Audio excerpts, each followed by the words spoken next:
தேவனுடைய நாமத்திற்கு மகிமை உண்டாவதாக. வானத்தையும் பூமியையும் சிருஷ்டித்த சர்வ வல்லமையுள்ள தேவனுடைய நாமத்தினாலே மீண்டும் ஒரு விசை உங்கள் அனைவரையும் என்னுடைய யூடியூப் சேனல் மூலமாக சந்திப்பதில் கர்த்தருக்குள் உண்மையாகவே நான் மகிழ்ச்சி அடைகிறேன். பிரியமானவர்களே, கடந்த சில வாரங்களாக ஒரு அருமையான தலைப்பின் கீழ், அதாவது பெயர் சொல்லி அழைக்கும் தேவன் என்ற தலைப்பின் கீழ் இதுவரைக்கும் நாம் 11 பாகங்கள் இறைவனுடைய பெரிதான கிருபையில் நாம் தியானம் செய்து முடித்திருக்கிறோம். அதனுடைய தொடர் போதனையாக இன்று பாகம் 12, அதாவது பாகம் 11 மோசே அவர்களை குறித்ததான ஒரு குறிப்பு ஓடு கூட அந்த பாகத்தை நான் முடித்தேன். மோசே அவர்களுடைய பின்னணி என்ன, அவருடைய மாமனார் எந்த தேசத்தை சேர்ந்தவர், மோசஸ் அவர்களுடைய தாய் தகப்பன் யார், எந்த கோத்திரத்தை சேர்ந்தவர்கள், லேவி கோத்திரத்தை சார்ந்தவர்கள் என்பதையெல்லாம் குறித்து நாம் ஒரு முகவுரையாக நான் உங்களுக்கு அறிமுக உரையாக பாகம் 11 குறிப்பிட்டிருந்தேன், தியானம் செய்தோம். அதனுடைய தொடர் போதனையாக இன்று பாகம் 12 நாம் தியானம் செய்ய இருக்கிறோம். பிரியமானவர்களே, சரி, இந்த செய்திக்கு, அதாவது பெயர் சொல்லி அழைக்கும் தேவன் என்ற இந்த தலைப்பிற்கு சம்பந்தப்பட்ட, அதாவது துணை தலைப்புகள் 10 எழுதி வைத்திருக்கேன். சப் டைட்டில் என்று சொல்லப்படுகிற 10 டைட்டில் இருக்கிறது. அந்த தலைப்புகளையும் நான் வாசித்து விட்டு மோசே அவர்களை குறித்து நாம் தியானம் செய்ய ஆரம்பிக்கலாம். அந்த தலைப்புகள் என்ன என்று பார்க்கும் பொழுது, நம்முடைய பெயர்கள் தேவனுக்கு தெரியுமா? நிச்சயம் அவருக்கு தெரிந்திருக்கிறது என்பதில் சந்தேகம் இல்லை. ஏனென்றால் கடந்த 11 பாகங்களிலே ஆதியாகம புஸ்தகத்தின் முழுவதும் 50 அதிகாரத்தில் யாரையெல்லாம் முதல் மனுஷியாகிய ஆதாம், அவருடைய மனைவி ஏவாள் பெயர் சொல்லி அழைத்த தேவன், அந்த குடும்பத்தில் அந்த தலைவனையும் தலைவையும் பெயர் சொல்லி அழைத்த தேவன், கடைசியாக ஆதியாகம புஸ்தகம் 50வது அதிகாரத்தில் யோசேப்பு அவர்களோடு கூட இறைவன் எப்படி அவரோடு கூட சொப்பனத்தில் இடைப்பட்டார், பல காரியங்களை வெளிப்படுத்தினார் என்பதையெல்லாம் நாம் தெரிந்து கொண்டோம். ஆகவே நம்முடைய பெயர்கள் நிச்சயம் அவருக்கு தெரிந்திருக்கும். அவர் யாரையெல்லாம் பெயர் சொல்லி அழைத்தார், எதற்காக அழைத்தார், எந்த சூழ்நிலையில் அழைத்தார், அப்படி பெயர் சொல்லி அழைத்தார் அல்லவா, அவர்களிடத்தில் என்ன பேசினார் மற்றும் அவர்களோடு கூட செய்த உடன்படிக்கை என்ன, பழைய ஏற்பாட்டில் வாழ்ந்தவர்களையும் புதிய ஏற்பாட்டில் வாழ்ந்தவர்களையும் பல முக்கியமான தருணங்களில் அவர்களை பெயர் சொல்லி அழைத்திருக்கிறார். சிலருடைய பெயர்களை அவர் மாற்றியும் இருக்கிறார்.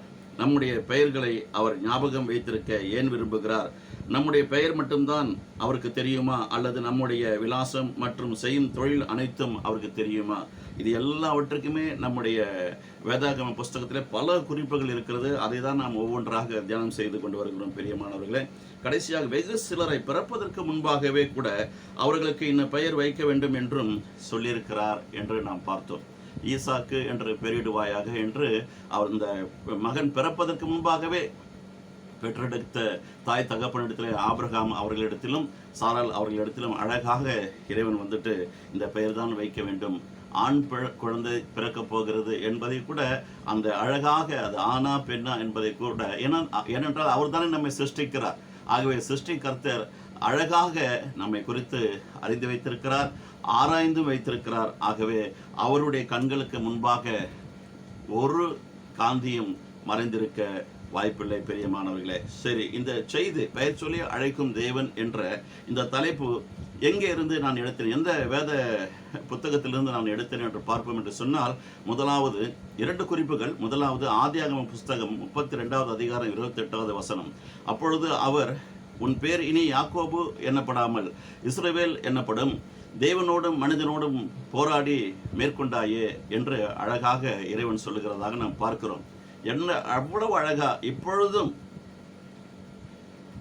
யாக்கோபே, இனி உன்னுடைய பெயர் யாக்கோபு என்று எண்ணப்படாமல் இஸ்ரவேல் என்று எண்ணப்படும் என்று பெயரை மாற்றி இருப்பதாகவும் நம்ம அந்த குறிப்பிலே பார்க்கிறோம். ஏசாயா தீர்க்க தரிசன புஸ்தகத்தில் 43வது அதிகாரம் 1 வசனத்தில் இப்படியாக வருகிறது, இப்போதும் யாக்கோபே, உன்னை சிருஷ்டித்தவரும் இஸ்ரவேலே உன்னை உருவாக்கினவரும். இது எனக்கு ரொம்ப பிடிக்குங்க.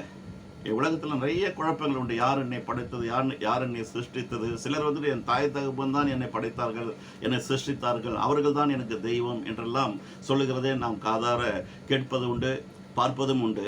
ஆனால் இறைவன் கிளைம் பண்ணுறது என்னன்னு பார்த்தீங்கன்னா, இப்போதும் யாக்கோபே, உன்னை சிருஷ்டித்தவரும் நான் தான்ப்பா உன்னை சிருஷ்டித்தேன். இஸ்ரவேலே, அதாவது பெயரை மாற்றி விட்டேன் உனக்கு, இனி உன்னுடைய பெயர் இஸ்ரவேல் என்று அழைக்கப்படும். உன்னை உருவாக்கினவரும் ஆகிய கர்த்தர் சொல்லுகிறதாவது சொல்லிட்டு அத்தோட நிறுத்திட்டு போகலைங்க. அடுத்து என்ன சொல்றாரு? பயப்படாதே, உன்னை மீட்டு கொண்டேன். இன்றைக்கு நீங்களும் நானும் எந்தெந்த சூழ்நிலையில் எந்தெந்த காரியத்திற்காக பயந்திருக்கிறோம் என்பது பேசுவது ரொம்ப சுலபங்க.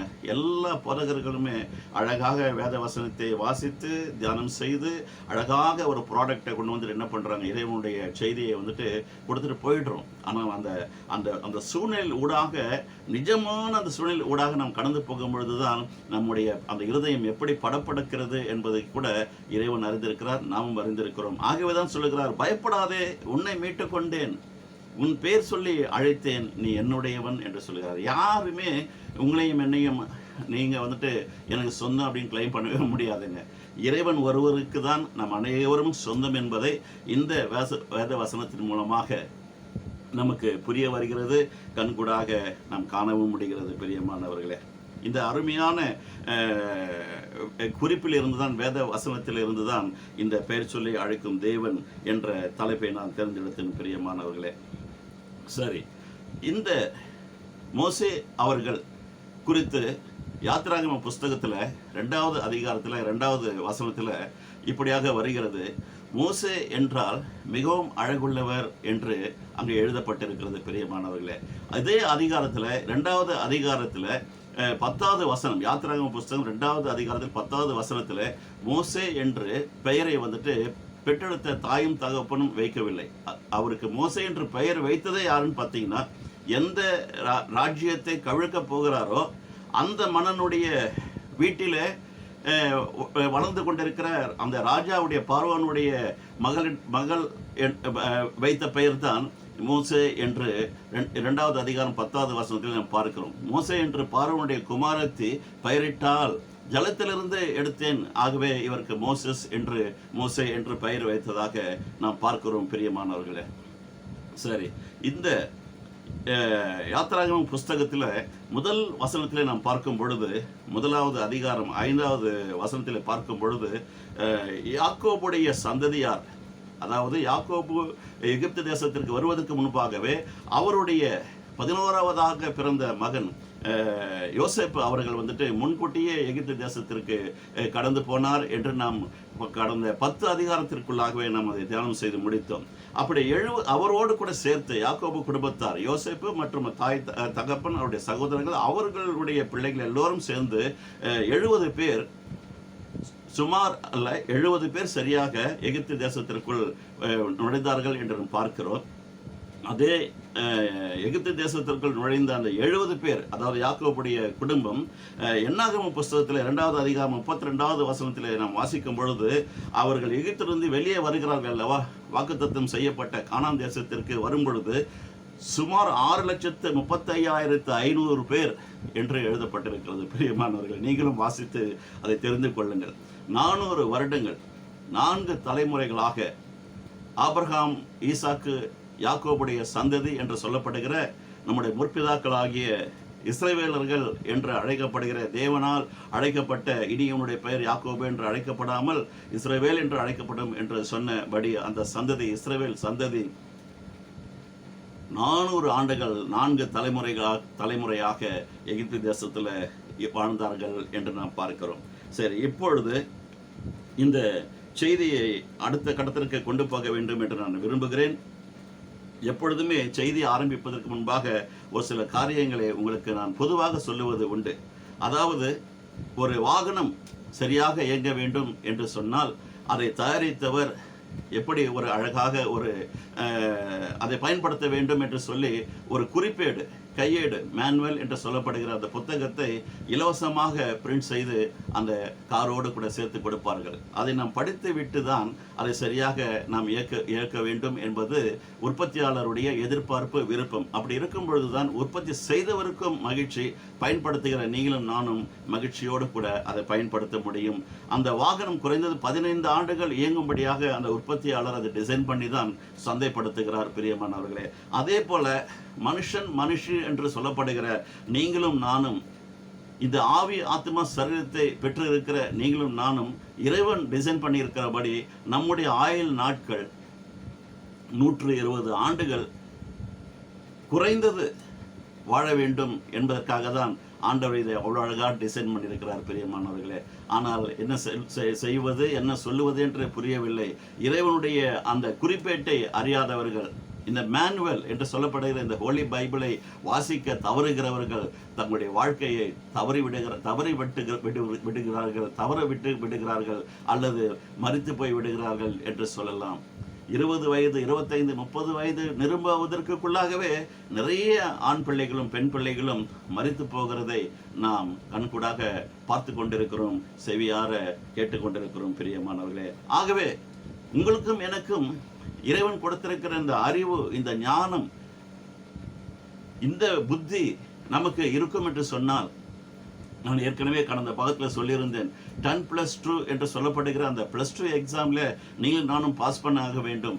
பாஸ் பண்ண முடியுமா என்று பார்த்தால் அட்லீஸ்ட் 100க்கு 100 எடுத்தால் தான் பாஸ் மார்க் என்று சொன்னால் அதை ஒருவராலும் நீங்கள் நானும் எடுக்க முடியாது. அந்த 10+2ல் அட்லீஸ்ட் பார்டர் மார்க் எடுத்து பாஸ் பண்ணணும்னு சொன்னால் அந்த பழைய ஏற்பாட்டு புஸ்தகத்தில் கொடுக்கப்பட்ட இதே மோசஸ் அவர்கள் மூலமாக இறைவன் கொடுத்த அந்த 10 கட்டளைகளையும், புதிய ஏற்பாட்டில் இயேசுவானவர் உங்களுக்காக எனக்காக கொடுத்த அந்த 2 கட்டளைகளையும் நாம் நிச்சயமாக ஒவ்வொரு நாளும் அதை படித்து, அதை தியானம் செய்து, அதன் மேல் நம்பிக்கை வைத்து, விசுவாசம் வைத்து, இதில் இருக்கிற அத்தனை காரியங்களையும் என்னுடைய வாழ்க்கையில நான் கடைபிடிப்பேன், நடைமுறைப்படுத்துவேன், என்னுடைய வாழ்க்கையில நான் அபியாசப்படுத்துவேன், இறைவனுடைய இருதயத்தை நான் குளிர்விப்பேன். இதன் மூலமாக நானும் குளிர்விக்கப்படுவேன்.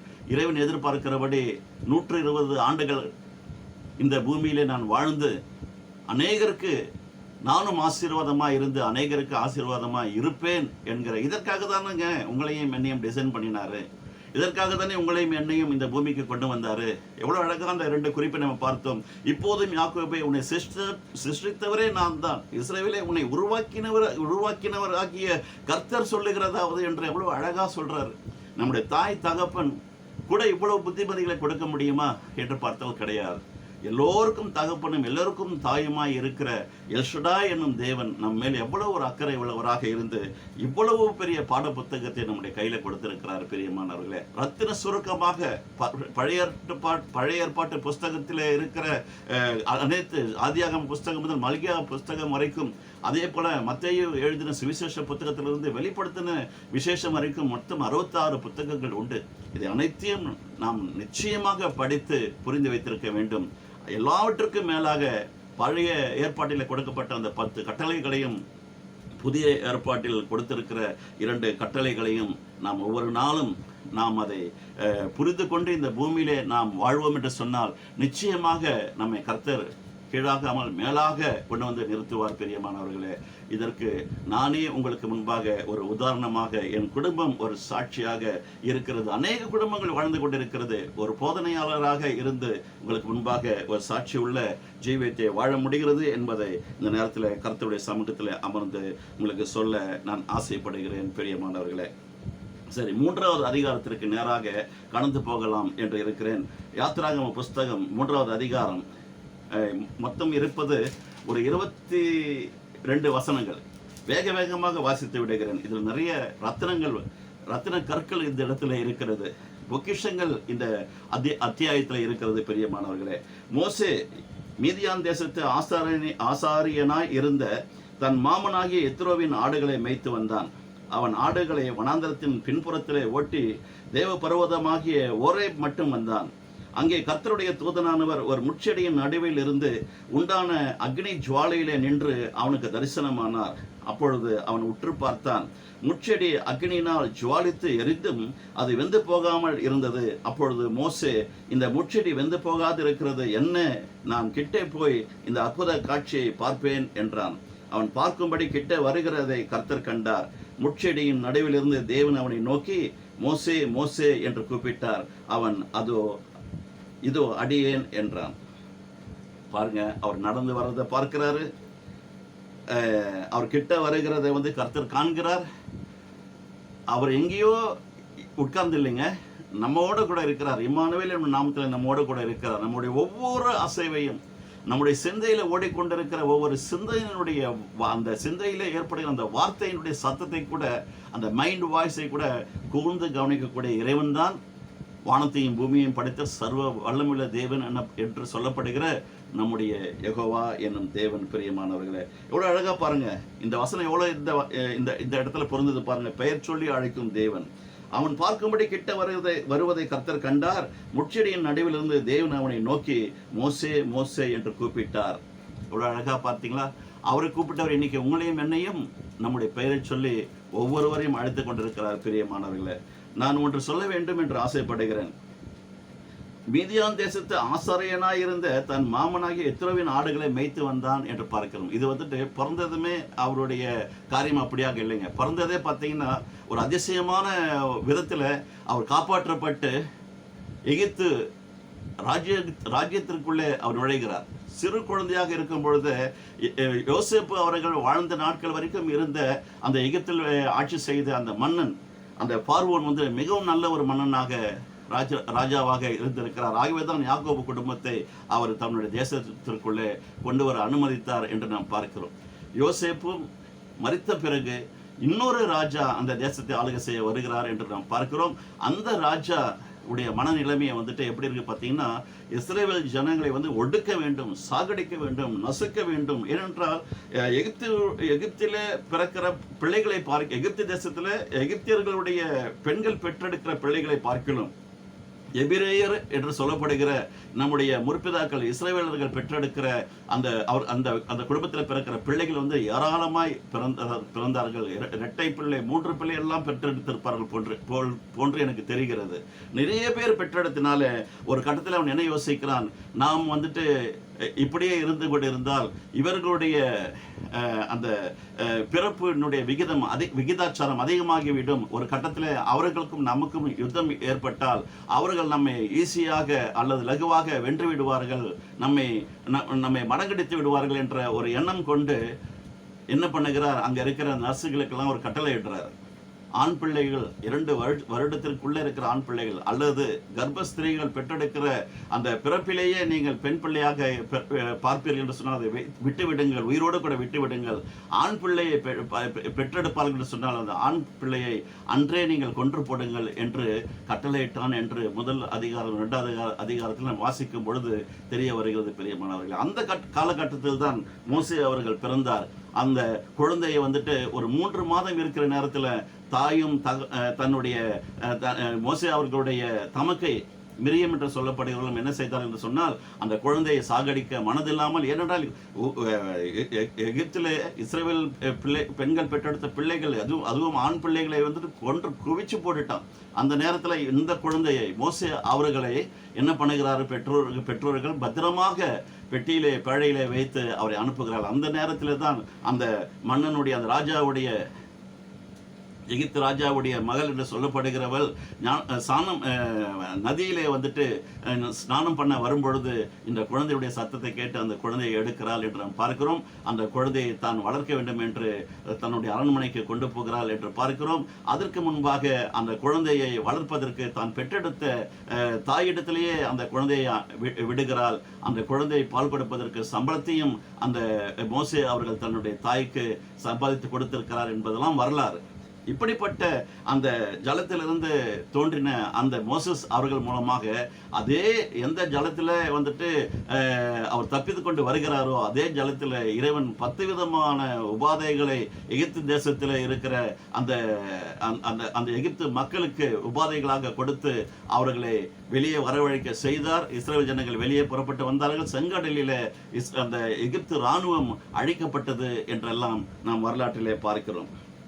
என்ன சொல்ல விரும்புகிறேன் என்று பார்த்தால், அரண்மனையில் இருந்தவர் எப்படிப்பட்ட சூழ்நிலையில் 40 வயது இருக்கும் பொழுது அவர் ஒரு சின்ன விஷயம் நடந்து போச்சு. அதாவது எபிரேய மனுஷனுக்கும், அதாவது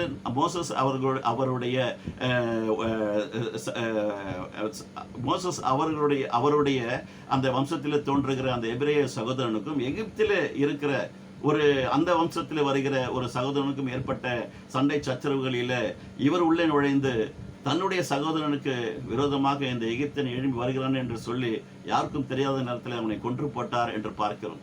இது வரலாறு.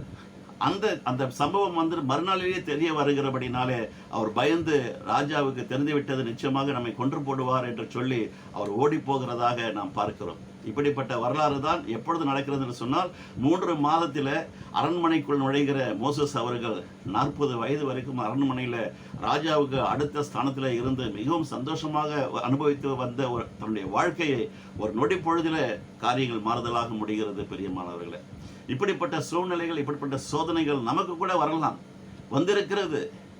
ஏன் வந்தது என்று கேள்வி கேட்பதை நிறுத்திவிட்டு தேவன் எதற்காக இந்த சூழ்நிலையை அனுமதித்தார் என்று நாம் வேதத்தின் மூலமாக நாம் அறிந்து கொள்வோம் என்று சொன்னால் நிச்சயமாக நம்முடைய கண்கள் பிரகாசம் அடையும். பிரியமானவர்களே, அரண்மனை வாழ்க்கையிலிருந்து திடீரென்று ஆடு மேய்க்க தள்ளப்பட்டார் என்று நாம் பார்க்கிறோம்.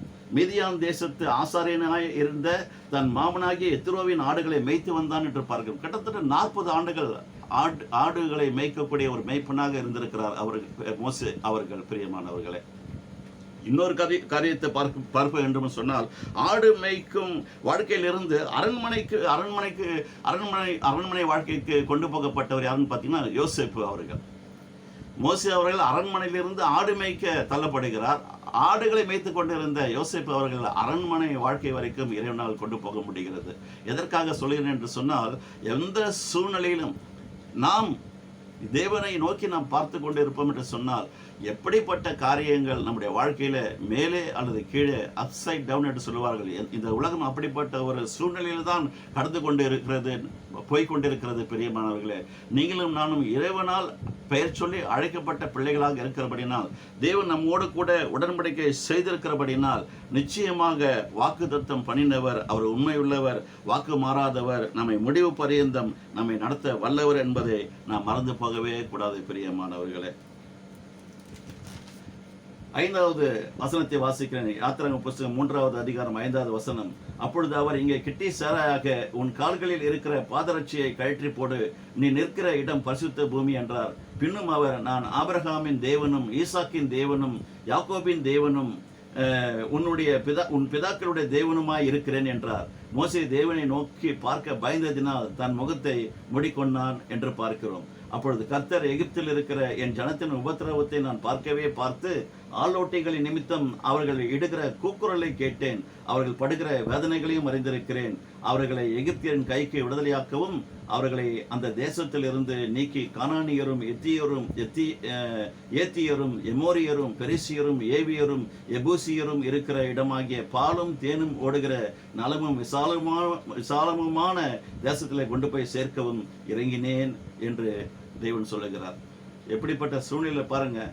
நாம் படுகிற 7வது வசனத்தை அழகாக வருகிறது. எகிப்தில் இருக்கிற என் ஜனத்தின் உபத்திரவத்தை நான் பார்த்து, தேவன் ஒருவர் இருந்தால் எனக்கு ஏன் இப்படியெல்லாம் நடக்கிறது, அவர் என்னை பார்த்து கொண்டிருக்கிறாரா என்றெல்லாம் கூட அவிசுவாசத்தில் சிலர் புலம்புவதை நாம் கேட்டிருக்கிறோம். என்னுடைய தாய் கூட என்னுடைய தகப்பன் இறந்த அந்த காலத்தில் 7 குழந்தைகளை வைத்துக்கொண்டு தவித்து கொண்டு இருந்தார். எப்படி இறைவன் என்பவர் ஒருவர் இருந்தால் எனக்கு ஏன் இப்படிப்பட்ட ஒரு தொல்லைகள், இப்படிப்பட்ட உபத்திரம் என்று அவர்கள் அழுது புலம்பினதை இன்றும் என்னால் நினைக்க முடிகிறது. பிரியமானவர்களே, ஆனால் இன்று இந்த தேவனை அறிந்து கொண்ட பிறகு, இவர் என்னை காண்கிறவர், என்னை விசாரிக்கிறவர், என்னை புழுதிலிருந்து தூக்கி எடுத்து உயர்ந்த கண்நிலையிலே கொண்டு போய் வைக்கிறவர் என்பதெல்லாம் புரிந்து கொண்ட பிறகு, நம்முடைய முற்பிதாக்களுடைய வாழ்க்கையை நமக்கு சாட்சியாக இருக்கிறபடினாலே, அத்தாட்சியாக இருக்கிறபடினாலே, அவர் நம்மை கைவிடவும் மாட்டார், நம்மை விட்டு விலகி போகவும் மாட்டார் என்கிற ஸ்ட்ராங் பிலீஃப் வந்தாச்சு. பிரியமானவர்களே, இப்படிப்பட்ட ஒரு வாழ்க்கையை தான் நாம் வாழ்ந்து விசுவாசிகள் என்ற ஸ்தானத்தில் நாம் வாழ்ந்து நம்முடைய வாழ்க்கையை முடிக்க வேண்டும் என்று தேவன் விரும்புகிறார். பிரியமானவர்களே, எப்படிப்பட்ட புலம்பல் இருக்கிறது, அதற்கு அவர் என்ன ஒரு ரெமெடி வச்சிருக்கிறார் பாருங்க.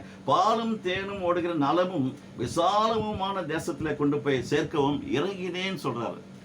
உங்களுக்கும் எனக்கும் இந்த காலை வேளையில இறைவன் சொல்லுகிற ஒரு அருமையான வாக்குத்தத்தம் என்னவென்று சொன்னால், இருக்கிறேன், ஐ ஆம் தட் ஐ ஆம், நான் இருக்கிறாகவே இருக்கிறேன் என்று சொல்லுகிறவர் இறங்கினேன் என்றும் சொல்லுகிறார். பிரியமானவர்களே, இன்று உங்களுடைய உபத்திரவத்தின் மத்தியில, பிரச்சனைகளின் மத்தியில, இதோடு கூட என்னுடைய வாழ்க்கையை முடிந்து போய்விடுகிறது என்பது போல என்னுடைய சூழ்நிலை இருக்கிறது என்று நீங்கள் நினைத்தாலும், இந்த வசனத்தை நீங்கள் தியானம் செய்வீர்கள் என்று சொன்னால், இறைவன் மேலே அசைக்க முடியாத நம்பிக்கை வைப்பீர்கள் என்று சொன்னால், அன்று எகிப்து தேசத்திலே தன்னுடைய பிள்ளைகளுக்காக, இஸ்ரவேல் ஜனங்களுக்காக இறங்கின தேவன் இன்று உங்களுடைய குடும்பத்திலும் என்னுடைய குடும்பத்திலும் இறங்கி கிரியைகளை நடப்பிக்கிறவராக இருக்கிறார். இந்த உலகம் வந்துட்டு உதவி செய்ய முன்னே வரவே வராதுங்க. அது அரசாங்கமாக இருந்தாலும், அரசனாக இருந்தாலும், ஆண்டியாக இருந்தாலும், யாரும் உங்களுக்கும் எனக்கும் உதவி செய்ய வரமாட்டார்கள் என்பதுதான் நிச்சயம் பிரியமானவர்களே.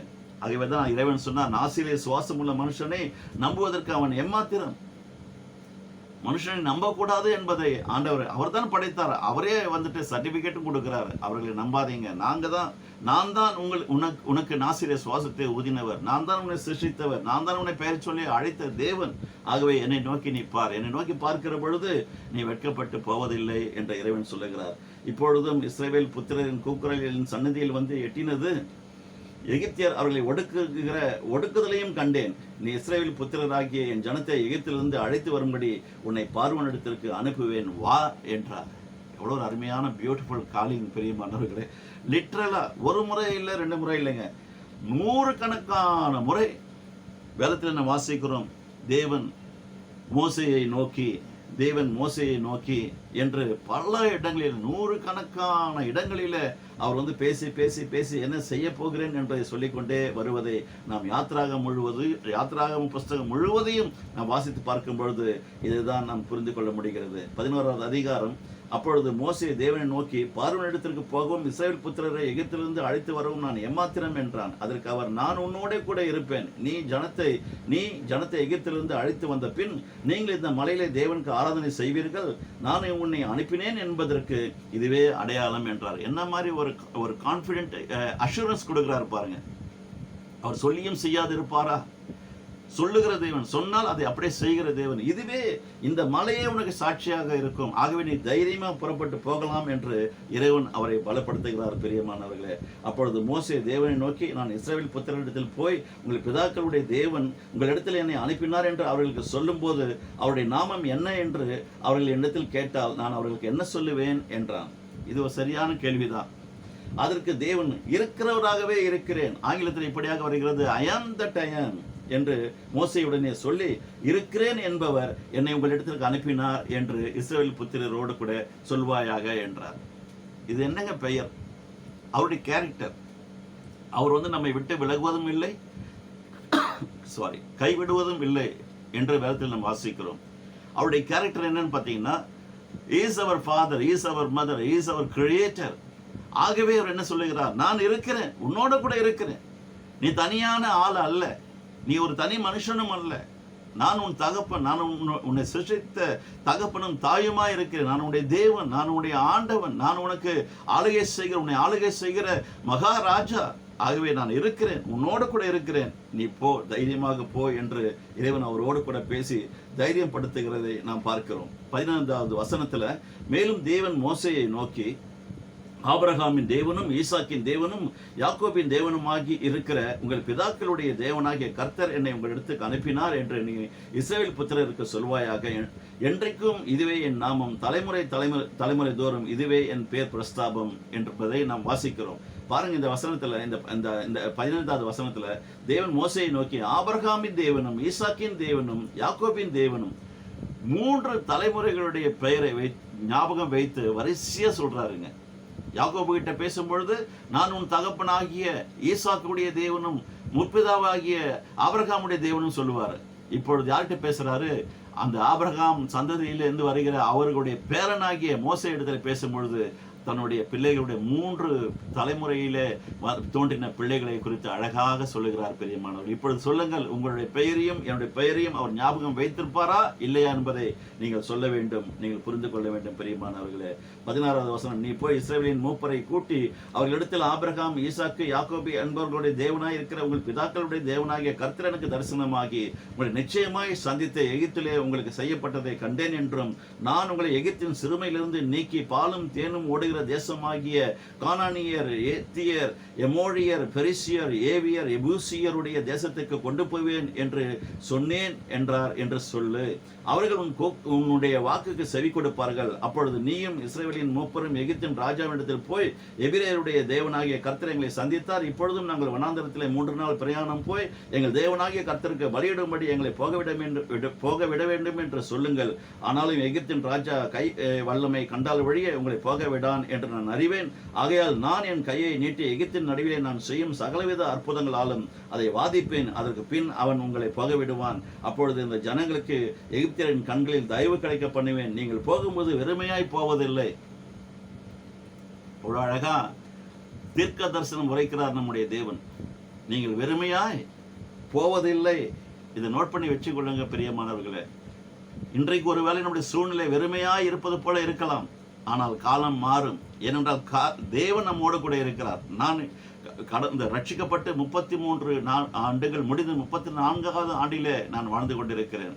எத்தனையோ சூழ்நிலைகள், சோதனைகள் வந்த பொழுதும் இறைவன் அத்தனையும் தீமையான அனைத்தையும் நன்மையாக மாற்றுகிறவர் என்ற வார்த்தையின்படி எல்லாவற்றையும் நன்மைக்கு ஏதுவாக இறைவன் மாற்றி கொடுத்து இந்த நாளிலே உங்களுக்கு முன்பாக ஒரு ஜீவனுள்ள சாட்சியாக உட்கார செய்திருக்கிறார் என்பதில் மகிழ்ச்சியோடு கூட இறைவனுக்கு நான் நன்றி சொல்ல கடமைப்பட்டிருக்கிறேன். பிரியமானவர்களே, எங்களுக்கு செய்த அற்புதத்தை, அதிசயத்தை உங்களையும் உங்களுடைய கண்களுக்கு முன்பாக காண செய்கிறவர் தான் நம்முடைய தேவன் என்பதை நாம் மறந்து போகக்கூடாது பிரியமானவர்களே.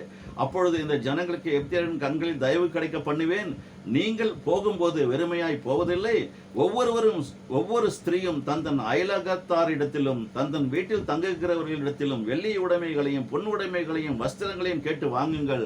அவைகளை உங்கள் குமாரருக்கும் உங்கள் குமாரத்திற்கும் தரிப்பித்து எகிப்தியரை கொள்ளையிடுவீர்கள் என்றார். இதே தேவன்தான் ஆபிரகாம் அவர்களிடத்தில் அழகாக சொன்னார். நீ செய்யாத ஒரு காரியத்திற்காக இப்படிப்பட்ட ஒரு சூழ்நிலை வரப்போகிறது. உன்னுடைய சந்ததியார் 400 ஆண்டுகள் 4 தலைமுறை வரைக்கும் எகிப்திய தேசத்திலே அவர்கள் அடிமைகளை போல நடத்தப்படுவார்கள். பிற்பாடு என்னுடைய ஓங்கிய புயத்துடனும் பலத்த கரத்துடனும் அவர்களை மீட்டு கொண்டு வருவேன் என்று ஆபிரகாம் அவர்களிடத்தில் சொன்ன தேவன் சரியாக 400 ஆண்டுகள் முடிகிற அந்த தருவாயிலே மோசே அவர்களை தெரிந்து கொண்டு, எவ்வளவு அழகா பாருங்க, அவருடைய கண்கள் இந்த பூமி முழுவதும் உலாவிக் கொண்டிருக்கிறது என்று நாம் பார்க்கிறோம். பிரியமானவர்களே, எவ்வளவு ஒரு அழகான தேவன். நான் ஆபிரகாமின் தேவன், நான் ஈசாக்கின் தேவன், நான் யாக்கோபின் தேவன் என்று சொல்லிக் கொள்வதில் அவருக்கு எவ்வளவு ஒரு பெரிய சந்தோஷம், மகிழ்ச்சி என்பதை நாம் பார்க்க முடிகிறது. இன்று உங்களுடைய பெயரை சொல்லி அவர் மகிழ்ச்சி அடைய வேண்டும் என்று விரும்புகிறார். என்னுடைய பெயரை சொல்லி அவர் மகிழ்ச்சி அடைய வேண்டும் என்று விரும்புகிறார். அதற்கேற்ற மனப்பான்மையோடு கூட நாம் நடந்து கொள்ள வேண்டும். நம்மை கொண்டுதான் இந்த உலகத்தில், இந்த சமுதாயத்தில் மென்மையான காரியங்களை தேவன் கொண்டு வர வேண்டும் என்று துடித்துடித்துக் கொண்டிருக்கிறார். பிரியமானவர்களே, அன்று ஒரு யோசேப்பை தேவன் தெரிந்து கொண்டு முழு எகிப்து தேசத்தை தேவன் பாதுகாத்தார், ரட்சித்தார் என்று நாம் பார்க்கிறோம். இன்று மோசே என்கிற அந்த ஒரு ஊழியக்காரரை தேவன் தெரிந்து கொண்டு அவர் நினைத்திருக்கலாம், ராஜாவுடைய அரண்மனையில ராஜாவை போல ராஜாவுக்கு அடுத்த ஸ்தானத்திலே இருந்து அவ்வளவு அழகாக அவர் வந்துட்டு ராஜ போஜனத்தை அருந்திருப்பார், ராஜ வஸ்திரத்தை உடுத்தியிருப்பார், ராஜாவுடைய குதிரையிலே அவர் பிரயாணம் செய்திருப்பார். 40 ஆண்டுகள் 40 வயது வரைக்கும் அந்த எகிப்து தேசத்திலே அரண்மனையில ராஜாவாக வலம் வந்த மோசே அவர்கள் ஒரு சிறிய சம்பவங்கள் மூலமாக தன்னுடைய உயிருக்கு பயந்து ஓடி போகிறார் என்று பார்க்கிறோம்.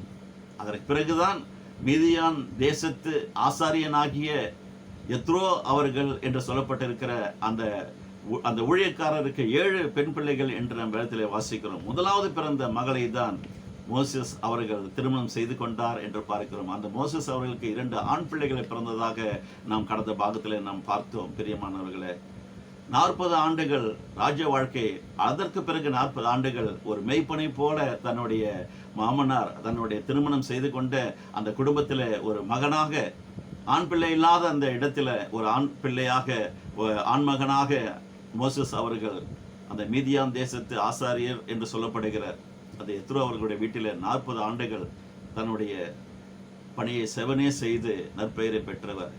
80 வயதில் திரும்பவும் காலிங் வருகிறது. பிரியமானவர்களே, வயது இறைவனுக்கு ஒரு முக்கியமே அல்ல. எனக்கு 40 தாண்டி விட்டேன், 50 கடந்து விட்டேன், 60 கடந்து விட்டேன், இனி அவ்வளவுதான் என்னுடைய வாழ்க்கை முடிந்தது என்று யாரும் தயவு செய்து நினைக்க வேண்டாம். எனக்கு கூட 60 முடிந்து விட்டது. நான் 120 ஆண்டுகள் வாழ வேண்டும் என்று தீர்க்கமாக நான் மைண்ட்ல செட் பண்ணிட்டேன். என்னுடைய ஆவிய ஆத்மா சரீரத்தை தினந்தோறும் கர்த்தருடைய சமூகத்தில் உட்கார்ந்து கேட்பது என்னவென்று சொன்னால், holy spirit, my dear holy spirit God, please check my spirit, my soul, my body, my inner organs, my outer organs, please give me certificate, fitness certificate to me. இதுதான் நான் இறைவனிடத்தில் ஒவ்வொரு நாளும் கேட்பேன். ஏன்னால் அவர் தானே நம்முடைய personal family doctor, is our physician என்று வேதத்தில் நாம் பார்க்கிறோம். நானே உன்னை சுகமாக்குகிற பரிகாரியாகிய கர்த்தர் என்று நாம் யாத்திராகமம் புஸ்தகம் 15வது அதிகாரம் 26வது வசனத்தில் நாம் வாசிக்கிறோமே.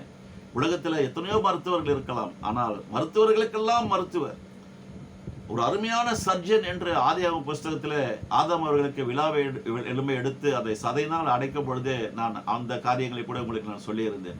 அவர்தான் நமக்கு எலும்பு சிகிச்சை நிபுணர், நல்ல மருத்துவர், நம்மை சுகப்படுத்துகிற பரிகாரியாகிய கர்த்தர் இருக்கிறேன் என்று சொல்லுகிறார். இந்த காலை வேளையில மோசையோடு கூட இருந்தவர், மோசையை சந்தித்தவர், அற்புதமான விதத்தில் அவருக்கு காட்சி அளித்தவர், அவரோடு கூட சம்பாஷித்து அவரை தைரியப்படுத்தி திரும்பவும் எந்த இடத்திலிருந்து பயந்து ஓடி வந்தாரோ அந்த இடத்திற்கு அவர் திரும்பவும் கடந்து போகும்படியாக இறைவன் அவரை திடப்படுத்தினார், அவரை தைரியப்படுத்தினார். பலவிதமான அறிவு சார்ந்த வார்த்தைகளை கொடுத்து, வார்த்தையினால் பேசி அவருக்கு ஞானத்தை கொடுத்து, தைரியத்தை கொடுத்து, உற்சாகப்படுத்தி, பலப்படுத்தி அவர் எகிப்து தேசத்திற்கு திரும்ப போக பண்ணினார் என்று பார்க்கிறோம். பிரியமானவர்களே, 40 வயது எங்கே, 80 வயது எங்கே? 80 வயது என்று சொன்னால் ஆல்மோஸ்ட் ரெடி டு டிபார்ட் என்பது போல இருக்கும் அந்த வயது. ஆனால் அப்பொழுது கூட இறைவனுடைய கிருபை எவ்வளவு பெரிதாக இருக்கிறது என்று பாருங்கள். 92வது சங்கீதத்தில் கடைசி வசனம் என்று நினைக்கிறேன், தம்முடைய ஜனங்கள் முதிர் வயதிலும் பசுமையும் புஷ்டியுமாய் இருந்து மிகுந்த கனிகளை கொடுப்பார்கள் என்று நாம் பார்க்கிறோம். 92:16 என்று நினைக்கிறேன்.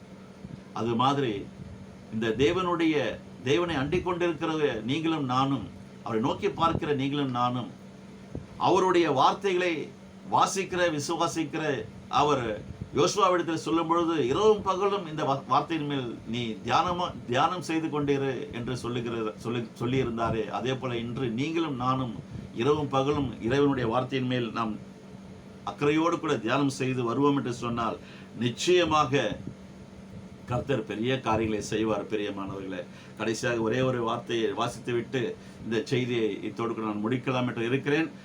சங்கீத புஸ்தகம் 113வது அதிகாரம் 7 மற்றும் 8 வசனங்கள். அவர் சிறியவனை பொழுதிலிருந்து தூக்கி விடுகிறார், எளியவனை குப்பையிலிருந்து உயர்த்துகிறார், அவனை பிரபுக்களோடும் தமது ஜனத்தின் அதிபதிகளோடும் உட்கார பண்ணுகிறார் என்ற இந்த 2 வசனங்கள் மிகவும் முத்தான வசனங்கள், ரத்தின கற்களை போன்ற வசனங்கள். இப்படிப்பட்ட காரியங்கள் தான் யோசேப்புடைய வாழ்க்கையில் நடந்தது. எப்படிப்பட்ட சூழ்நிலை யோசேப்பு அவர்கள் கிணற்றிலே தூக்கி, அந்த பாழான அந்த கிணற்றில் தூக்கி வீசினார்கள். ஒரு அடிமையை போலவே விற்று போட்டார். அடிமை போல அல்ல, அடிமையாகவே விற்று போட்டார்கள் 20 வெள்ளிக்காசுக்கு.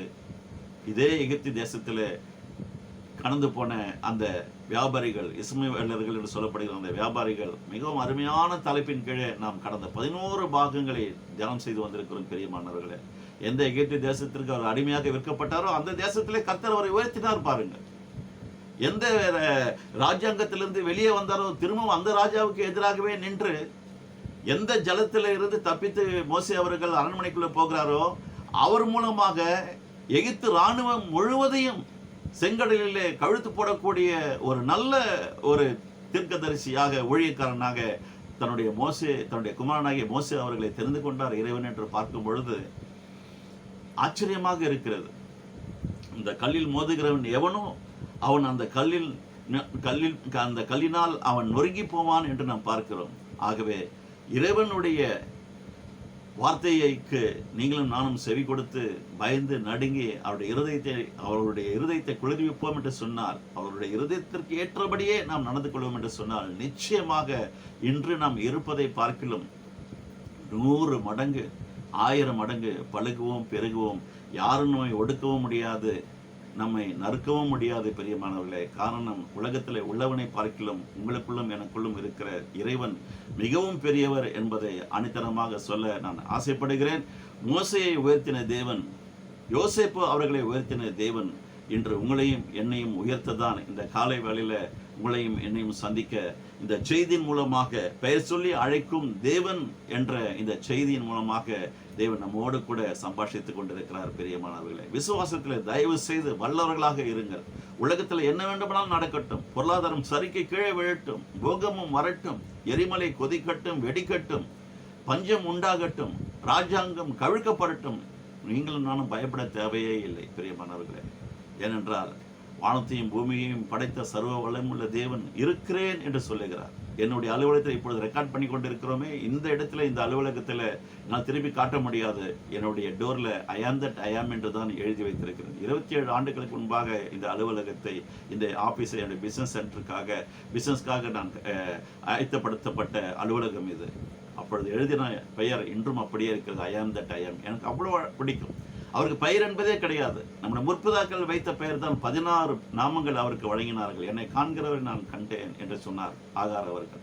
நானும் கடைசி காலத்தில் அவருக்கு பெயரை வைத்தேன் என்று சொல்லி, தி காட் ஆஃப் இன்னசென்ட், ஒரு வெகுளியான தேவன் என்று நான் அவருக்கு பெயரை வைத்தேன் என்று சொல்கிறேன். காரணம், நம்முடைய குறைகள் என்ன, நம்முடைய நிறைகள் என்ன? நிறைகள் ரொம்ப சொற்பம், குறைகள் அநேகமாக இருக்கிறது. அதையெல்லாம் இறைவன் பொருட்படுத்தாமல், உன்னுடைய பலவீனத்தில் என்னுடைய பலன் பரிபூர்ணப்படும் என்று சொன்ன தேவன் நம்மை எந்த அளவிற்கு பலப்படுத்தி, உற்சாகப்படுத்தி, தைரியப்படுத்தி, இந்நாள் வரைக்கும் நம்மோடு கூட இருந்து நம்மை நடத்தி கொண்டிருக்கிறார் என்று பார்க்கும் பொழுது நிச்சயமாகவே ஆசையாக இருக்கிறது, ஆச்சரியமாகவும் இருக்கிறது.